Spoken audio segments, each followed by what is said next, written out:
Hello guys, आज के इस वीडियो पे दो बहुत ही इंपॉर्टेंट रेशो के बारे में बात करने वाले हैं। पहला रेशो जो कंपनी की प्रॉफिटेबिलिटी के बारे में बताता है, मतलब कंपनी कितना प्रॉफिट अर्न करती है ये बताता है। और जो दूसरा रेशो है वो ये बताता है कि कंपनी ने खुद के पैसे से वो प्रॉफिट जनरेट किया है या फिर किसी दूसरे के पैसे से। तो चलिए इस वीडियो को शुरू करते हैं और जानते हैं एक एक करके इन दोनों रेशो को। तो जैसा कि आप जानते हैं, किसी भी बिजनेस को रन करने के लिए पैसे की जरूरत होती है। पैसा जो कई सोर्सेस से आ सकता है, जैसे उधार से आ सकता है, या फिर वो खुद का पैसा हो सकता है, या फिर मैं अपने दोस्तों से पैसा ले सकता हूँ और उनको शेयर होल्डिंग यानी कि उनको पार्टनर बना सकता हूँ। तो पैसा दो तरीके से आ सकता है, मेनली वो उधार का पैसा हो सकता है और वो शेयर होल्डर का पैसा हो सकता है। तो अभी जो पहला रेशो हम कैलकुलेट करने वाले हैं वो शेयर होल्डर के पैसे पे कैलकुलेट करने वाले हैं।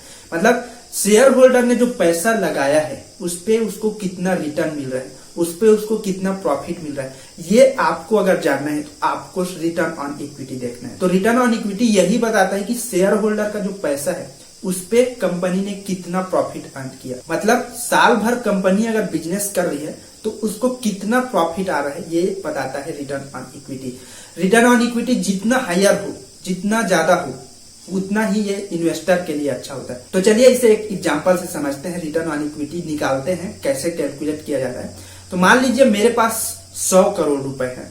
100 करोड़ मतलब खुद का पैसा भी है और मैंने दोस्तों से, अपने फैमिली मेंबर से लिया है। तो उस 100 करोड़ रुपए को मैंने रखा और उस 100 करोड़ रुपए से मैंने बिजनेस रन किया और साल भर बाद उस 100 करोड़ में मुझे नेट प्रॉफिट हुआ 25 करोड़ का। 25 करोड़ का नेट प्रॉफिट मतलब मैंने अपने सारे खर्चे निकाल दिए उसमें, मतलब रॉ मटेरियल का खर्चा, एम्प्लॉइज का खर्चा, सारे खर्चे निकाल कर जो फायदा हुआ मुझे, जो नेट प्रॉफिट मुझको मिला वो 25 करोड़। तो शेयर होल्डर का पैसा 100 करोड़, नेट प्रॉफिट 25 करोड़। तो अब जो रिटर्न ऑन इक्विटी निकलता है वो यही प्रॉफिट पे और शेयर होल्डर की फंड पे निकलता है, यानी शेयर होल्डर के पैसे पे निकलता है। तो net profit divided by share holder का पैसा, तो 25 करोड़ डिवाइडेड बाई 100 करोड़। तो अगर हम इसको डिवाइड करते हैं तो रिटर्न ऑन इक्विटी आता है 25 का। तो 25 का रिटर्न ऑन इक्विटी बहुत अच्छा है। अगर कंपनी हर साल 25 का रिटर्न ऑन इक्विटी दे रही है तो ये बहुत ही अच्छा है। लेकिन इस रिटर्न ऑन इक्विटी को कई कंपनी क्या करती है, बढ़ा देती है। कैसे बढ़ाती है? तो रिटर्न ऑन इक्विटी बढ़ाती है कंपनियां लोन लेकर।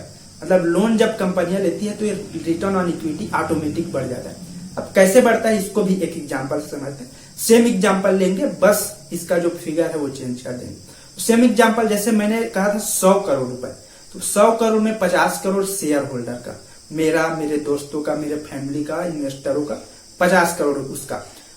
जो 50 करोड़ बच गए वो उधार से मैंने लिए, तो उधार से 50 करोड़ और शेयर होल्डर का 50 करोड़। तो अब ये हो गया 100 करोड़।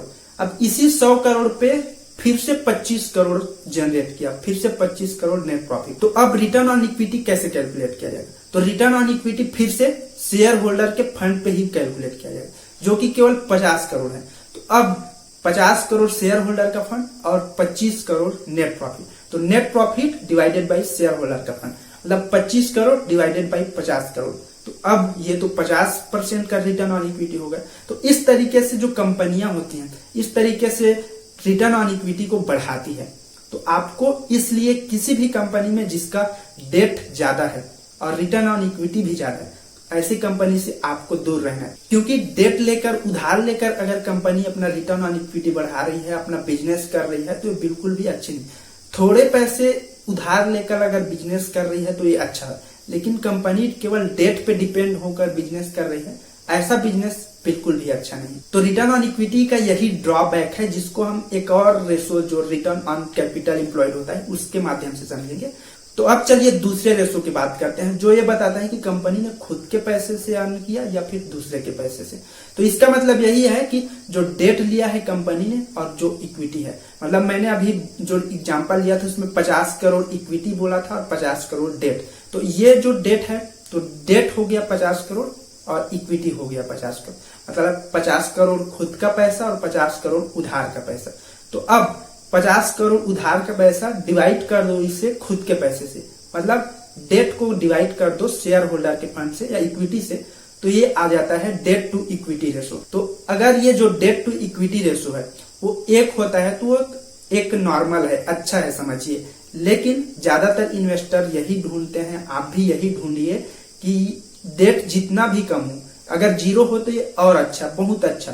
तो आपको किसी भी कंपनी में इन्वेस्ट करने से पहले डेट टू इक्विटी रेशो देखना है, और ये अगर ज्यादा है, मतलब 1 से अगर अधिक है, तो ये आपके लिए वार्निंग साइन है। ऐसे कंपनियों में आपको संभल कर इन्वेस्ट करना चाहिए, आपको देख कर इन्वेस्ट करना चाहिए कि उसकी और जो रेशोज हैं, उसके और जो फैक्टर है, उन सारी चीजों को आपको चेक करके इन्वेस्ट करना है। तो किसी भी कंपनी में इन्वेस्ट करने से पहले रिटर्न ऑन इक्विटी और डेट टू इक्विटी जरूर देखें। ये दोनों रेशो बहुत ही इंपॉर्टेंट है, और इसे अगर आप देख लेते हैं तो आप ये पहले समझ जाते हैं कंपनी कितना प्रॉफिट अर्न करती है और किसके पैसे पे अर्न करती है। तो आज के इस वीडियो पे इतना ही। अगर आपको ये वीडियो अच्छा लगा है तो लाइक करके जरूर बताएं, और इस वीडियो को ज्यादा से ज्यादा लोगों तक शेयर कीजिए।